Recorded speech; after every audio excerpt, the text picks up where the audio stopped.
Akira Toriyama is the mind behind Dragon Ball, and constantly I hear people in the fandom invoke his name, and I can immediately tell within seconds whether or not they really know anything about him. So many so-called Dragon Ball fans for years have claimed to be familiar with his work, and yet still haven't really figured him out and what makes him so different from everybody else as a storyteller.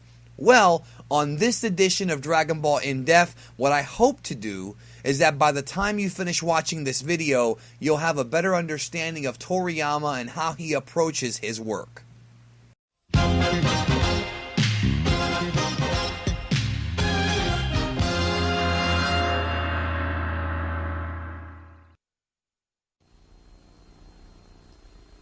この放送はご覧のスポンサーの提供でお送りします。To have a stronger understanding of Dragon Ball, one must always remember the influences behind Akira Toriyama's thought process, and I have done a few videos in the Dragon Ball In-Depth series covering some of these, but to reiterate, a big part of Toriyama's work is based on Chinese culture, so the more you familiarize yourself with that, the more indirect references you pick up on when reading the manga or watching the anime. Obviously, when Toriyama began writing Dragon Ball, he used the basic framework from Journey to the West, but as the series progressed, you start to see more and more outside influences, and you got a glimpse into Toriyama's fandom. He loves Jackie Chan kung fu movies and Bruce Lee. He loved Disney animated features. He loves 80s American action movies and so on and so forth. So it's easy to pick up on more and more things the more you know about pop culture internationally. And that's a big reason as to why Dragon Ball is so loved across the globe, because unlike other manga and anime, Toriyama has a very subconscious familiarity in Dragon Ball with the entire world, not just the land of the rising sun. Now think about Toriyama's life during his prime, which I feel was from 1979 to around 1995. Each and every week, Toriyama had to provide a new manga chapter for Weekly Shonen Jump, every week for 16 years, and this is not including Toriyama's side projects like Dragon Quest, Chrono Trigger, and some of the other one-shot comics he would do. Toriyama had to come up with about 15 pages of new material and draw it and think about the future each and every week. The truth is, Toriyama is a procrastinator, one of the few successful and wealthy creative minds on Earth who can actually get away with this. He'll start the week with an idea or two and then goof off for a few days before really cramming his idea on the paper. It's funny, because Toriyama will literally spend hours non-stop drawing his work to make sure he hits his deadlines, sometimes even losing sleep after taking a few days off to just goof around and play with model cars and go see a movie or something. Of course, he's talked about this in numerous interviews. Toriyama rarely overthinks things and just lets the ideas come to him. And really, when you look at many creative minds, it's pretty common. I can't tell you how many times I have had random video topic ideas come to me seemingly from the heavens when I'm just driving around or shopping or whatever. Many of the great songwriters of all time have come up with ideas at random times, in many cases while under the influence, and a few of them even keep notebooks near them at all times to write down lyrics that might hit them at 3 in the morning or something like that. It's just how the mind works. The subconscious mind sometimes is stronger than the conscious mind because we're less focused and our imagination runs wild. Maybe that's why Dragon Ball is so crazy. So Toriyama might sit there and pop in a VHS tape of Drunken Master or The Fearless Hyena, and he'll watch it and borrow a concept from it.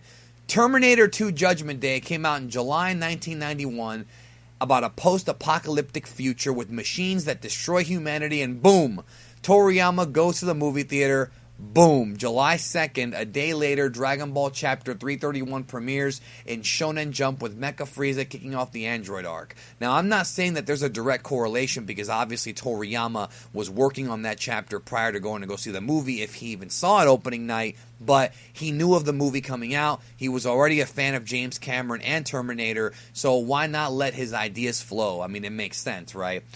In Daizenshu 6, Toriyama states that sometimes he's driven into a corner and then ideas just bubble up. Toriyama's life kind of mirrors a lot of his fans. He watched a lot of TV, read a lot of comics, saw a lot of movies, and borrowed ideas from each and every one of the things that he saw. Oftentimes, Toriyama does not even know where his story is going, and he's been cited frequently as saying that he, too, is in suspense when he's writing his weekly manga. This is directly the opposite of One Piece's Eiichiro Oda, who was inspired by Toriyama, as many claim that Oda already has the entire series vaguely written out in his head and is just filling in the intricacies until he's finished with it. Toriyama just flies by the seat of his pants when he writes, which unfortunately does lead to plot holes and inconsistencies sometimes. When you examine Dragon Ball, even though Toriyama has never admitted this himself, you can sort of tell that as the series progressed, from the introduction of Goku to the Buu arc, he focused less and less on having things make sense. Did he get lazier as the series went on? Well, maybe. But remember, the years and years of doing this kind of work every week without virtually any breaks will stack up on you. The early story of Dragon Ball up until the Frieza arc is the most consistent portion of the series, and then starting with the Cell Saga and even deeper into the Buu Saga, the story starts to nosedive quite a bit. Of course, that's my opinion. Now, make no mistake, it's still fun to me and I love it and I still enjoy it, but you can tell more and more when you really deconstruct it that Toriyama was making it up as he went along versus planning things out. But the truth is, he was always like that, except that when you factor in burnout and aging and an ever-expanding, world, it became harder and harder for him to remember things or to tell a coherent story. Now, understand, I'm not making excuses for bad writing because bad writing is bad writing. I'm just trying to explain how the author does things. Toriyama's never really been that much of a planner at all, but what I think is fascinating about Dragon Ball that I think people should give him more credit for is that despite being a guy who writes shit off the cuff, he's able to remember it and connect things later on in the story, which is something that sometimes would take a lot of planning and intricate, storyboards and things like that, but it's not what Toriyama does or ever has done, yet somehow he's able to connect things, sometimes better than others, of course.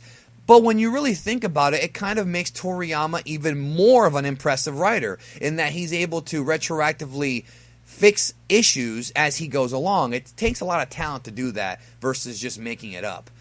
Another aspect of Toriyama that a lot of people have a hard time grasping is that he absolutely loves to do things that his fan base is not expecting. There's a reason some fans call him Trolleyama. This, of course, can lead to mixed results. Having a story that fleshes out more and more as you read it is a good thing, but sometimes the inconsistent storytelling and direction can lead to problems.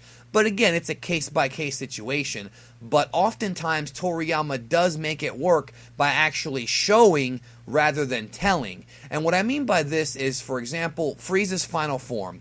He looks like a runt and is way less scary than his previous forms. So what does Toriyama do? Have Frieza immediately kill Dende and turn a powered-up Vegeta into his bitch and literally write Frieza to torture Vegeta just to tell the reader once again that looks don't matter in the Dragon Ball world, and that if someone looks like a wimp, chances are they're a lot deadlier than you could even think of. In fact, Toriyama almost always introduces new characters in pairs, and often, but not always, the smaller, less threatening-looking guy is the more dangerous of the two. Vegeta and Nappa, Beerus and Whis, Champa and Vados. This is a storytelling crutch that allows Toriyama to create chemistry and dialogue between the two so that it's not just one guy talking to himself like Raditz or more recently Goku Black, so Toriyama uses it quite frequently. The other big point I want to get across here is the fact that Toriyama is a gag manga writer. And what this means is that even though he has a knack for drawing unbelievably badass martial arts fight scenes and is incredibly creative when it came to building a world, at his core, Toriyama is a comedy writer. And that's what he's known for. I think a lot of fans get caught up in transformations and fights and hair color and forget that Toriyama is a comedian, and yes, the name Toriyama fits. He loves to use wacky puns for his character names and situations. He loves dirty toilet humor. He loves to do unexpected things, knowing subconsciously that his readers will freak out, all just to entertain himself. So once you pick up on this and accept it, it makes the most sense. Toriyama will always try to do what the reader is not expecting, and he does it purposely. So when you read the manga or watch the series, whether it be the old one or even Dragon Ball Super, if something happens unexpected, before complaining about it, think whether or not it's classic Toriyama. The fact that the Omni King looks the way that he does is classic Toriyama. So really, it should be understandable once you understand Toriyama, which is what we're talking about here. Has Toriyama fallen off as a writer? Well, it's possible, but some would say that even back during the Buu arc is when it really felt like Toriyama was suffering from burnout. It's pretty safe to say his current material may not be as powerful as his older material, but I think it remains to be seen whether or not Toriyama is truly past his prime. However, signs do point in that direction. But you have to understand, modern Toriyama is a different man. He's a grown man, he's been married, he's had kids, he's semi-retired, and just stays at home most of the time watching TV and playing with model cars. He's not hungry for success like he was when he was a youth, nor is he bound by Weekly Shonen Jump's ridiculous deadlines. Has this made Toriyama less enthusiastic about the series? Possibly, but there's no question he still loves his characters, especially Son Goku. I hope this video helped you understand the man Akira Toriyama, his writing process, and why he does the things he does. If you enjoyed this edition of Dragon Ball In Depth, which is edition number 32, check out some of the other videos in the series to help expand your knowledge of Dragon Ball as well as your love of the series. Thank you for watching. Have a great day.